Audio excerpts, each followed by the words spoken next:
አርእስተ ዜና። በደቡብ ኢትዮጵያ ክልል ጋሞ ዞን ደጋማ ቀበሌዎች በጣለው ከባድ ዝናብ ባስከተለው ጉዳት ምክንያት ህይወታቸው ያለፈ ሰዎች ቁጥር 30 መድረሱን የዞኑ አስተዳደር አስታውቋል። እናስደምጣቸዋለን።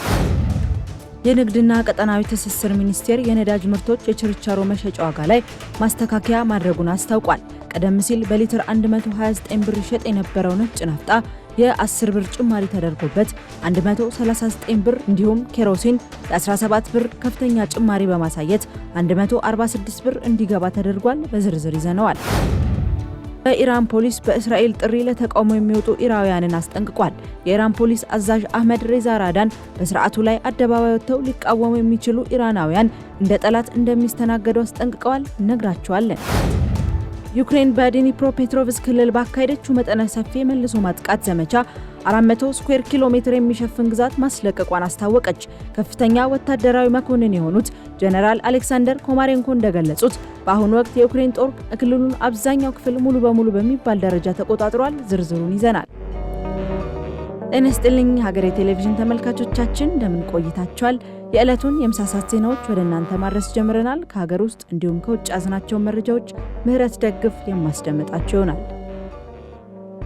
በጋሞ ዞን ህይወታቸው ያለፈ ሰዎች ቁጥር 30 ደረሰ።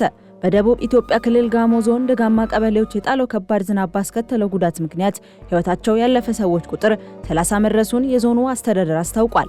አደጋው የተከሰተው ከሰሞኑን በተከታታይነት እየጣለ ያለውን ዝናብ ተከትሎ መሆኑን የገለጸው አስተዳደሩ ጉዳት ለደረሰባቸው ዜጎች አስፈላጊው ሰብአዊ ድጋፍ እንደሚደረግም ጠቁሟል። በተያያዘም በዞኑ በተለያዩ አካባቢዎች ከፍተኛ የጎርፍና የመሬት መንሸራተት ስጋት መጋረጡ ተገልጿል። በተለይም በአርባ ምንጭ ዙሪያ ወረዳ ቆላ ሼሌ ሚላና ኤልጎ ቀበሌያት፣ በከምባታ ዙሪያ ወረዳ ባልታ ቀበሌና አካባቢው ከፍተኛ የጎርፍ አደጋ ሊከሰትባቸው የሚችሉ ቀጠናዎች መሆናቸው ተነግሯል። በመሆኑም በእነዚህ አካባቢዎች የሚኖሩ የህብረተሰብ ክፍሎች የከፋ አደጋ እንዳይደርስ አስፈላጊውን ጥንቃቄ እንዲያደርጉና ተጋላጭ ከሆኑ ስፍራዎች ራሳቸውን እንዲያርቁ መልእክት ተላልፏል። ሌተናል ጀነራል አስራት ደኔሮ የአዲስ አበባ ፖሊስ ኮሚሽን ኮሚሽነር ሆነው ተሾሙ። ጠቅላይ ሚኒስትር አብይ አህመድ ከመጋቢት 2 ቀን 2018 ዓ.ም ጀምሮ ለአዲስ አበባ ፖሊስ ኮሚሽን አመራሮች ሹመት መስጠታቸውን የጠቅላይ ሚኒስትር ጽህፈት ቤት አስታውቋል። በዚሁ መሰረት ሌተናል ጀነራል አስራት ደኔሮ ኮሚሽነር ጌቱ አርጋውን ተክተው የአዲስ አበባ ፖሊስ ኮሚሽን ኮሚሽነር ሆነው ተሹመዋል። በተጨማሪም ረዳት ኮሚሽነር ቶፊቅ መደድ እንዲሁም አቶ ኤርዚቅ ኢሳ ደግሞ የአዲስ አበባ ፖሊስ ኮሚሽን ምክትል ኮሚሽነር ሆነው ተሹመዋል። የአዲስ አበባ ፖሊስ ኮሚሽነር በመሆን የተሾሙት ሌተናል ጀነራል አስራት ደኔሮ በሀገር መከላከያ ሰራዊት ውስጥ በአመራርነት ማገልገላቸው ይታወሳል። የነዳጅ ምርቶች የችርቻሮ መሸጫ ዋጋ ጭማሪ ተደረገበት።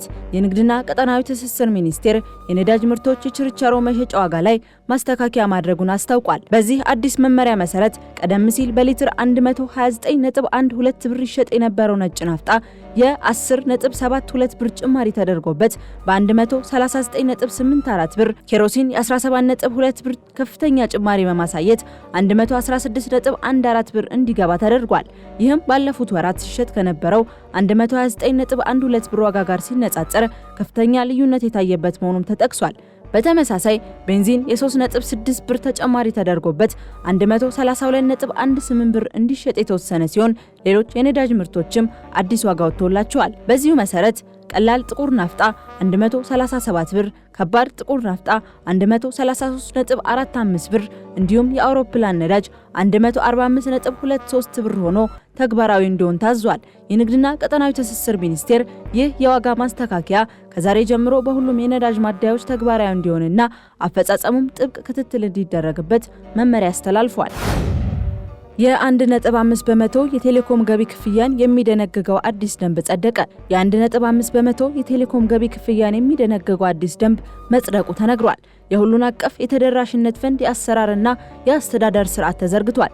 የዚህ ፈንድ ዋነኛ የገቢ ምንጭ በኢትዮጵያ ውስጥ በንግድ ስራ ላይ የተሰማሩ የቴሌኮም አገልግሎት ሰጪዎች የሚከፍሉት የገቢ ድርሻ ሲሆን ማንኛውም የቴሌኮም ፈቃድ ያለው ድርጅት ከዓመታዊ ጠቅላላ ገቢው ላይ የ1.5 በመቶ ለፈንዱ ገቢ ማድረግ ግዴታ ተጥሎበታል። ይህ ክፍያ የሚሰላው ከሐምሌ 1 እስከ ሰኔ 30 ባለው የኢትዮጵያ በጀት ዓመት የአገልግሎት ሰጪዎቹ የፋይናንስ ሪፖርት መሰረት ሲሆን የኢትዮጵያ ኮሚኒኬሽን ባለስልጣን ክፍያውን የመሰብሰብና የማስተዳደር ኃላፊነት ተሰጥቶታል።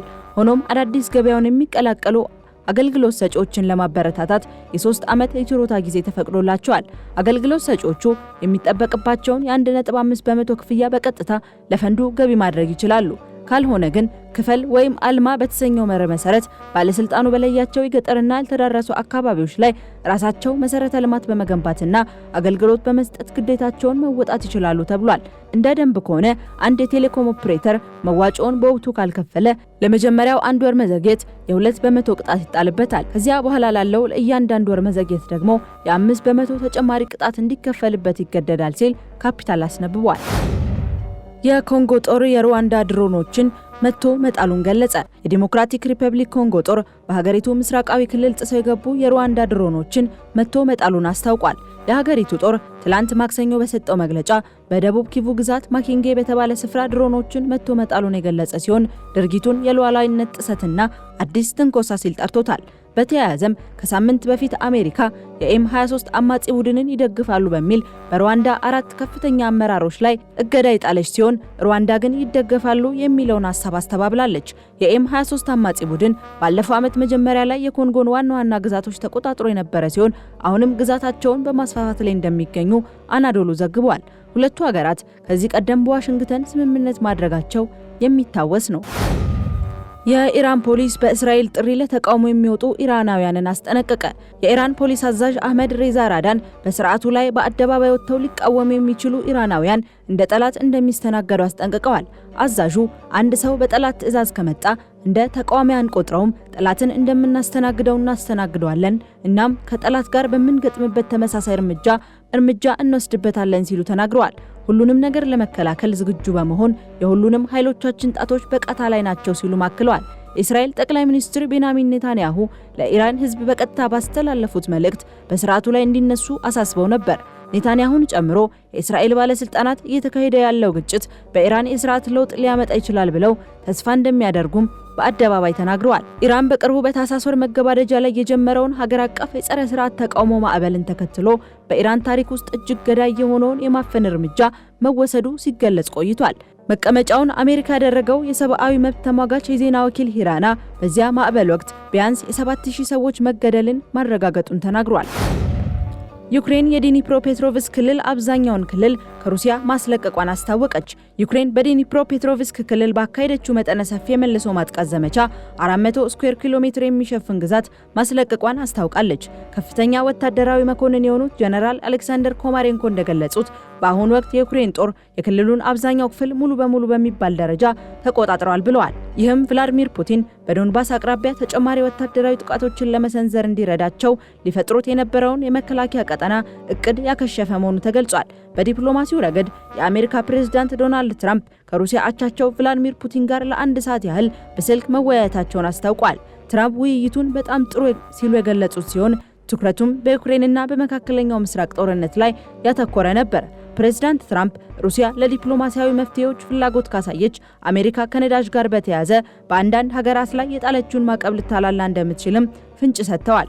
ፑቲን በበኩላቸው በኢራን ያለውን ግጭት ለማስቆም ድጋፍ ለማድረግ ፍላጎት ቢያሳዩም ትራምፕ ግን ለዓለም ሰላም ቅድሚያ የሚሰጠው የዩክሬንና ሩሲያ ጦርነት ማክተም እንደሆነ ለፑቲን ማሳሰባቸውን ተናግረዋል ሲል ዘ ኢንዲፔንደንት ዘግቧል።